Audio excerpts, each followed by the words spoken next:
कहते हैं वो जंगल कभी नहीं सोता और वो खिड़की भी नहीं जो हर रात उस जंगल को देखती है। पहाड़ों के बीच एक पुराना बोर्डिंग स्कूल था जो ठंडा और पत्थरों से बना हुआ। वहां का कमरा 217 सबसे अलग था क्योंकि उसकी खिड़की सीधा जंगल की ओर खुलती थी। उसी स्कूल में आई थी एक नई लड़की आन्या। उसे वही कमरा मिला। उसकी रूममेट एलेना, एक अमेरिकी लड़की, मुस्कुराकर बोली, इस खिड़की के बारे में कहते हैं ये रात में फुसफुसाती है। उस रात सब कुछ शांत था, लेकिन आन्या को धीमी सी आवाजें सुनाई दी।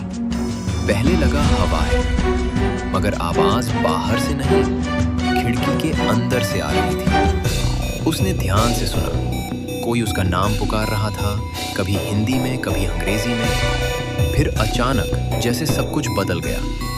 वो अब अपने कमरे में नहीं थी। वो खड़ी थी उस जंगल के बीच, ठंडी जमीन पर नंगे पांव, और सामने एक औरत खड़ी थी लाल साड़ी में, मगर उसका चेहरा नहीं था, बस एक सफेद चिकना खालीपन। आन्या की चीख से सब फिर वैसा हो गया। कमरे में लौटी तो पसीने से भीगी हुई थी। एलेना टॉर्च लेकर उसके पास खड़ी थी। अगले दिन एलेना ने एक पुरानी अखबार की कटिंग दिखाई। 1972 में इसी कमरे से एक लड़की लापता हुई थी।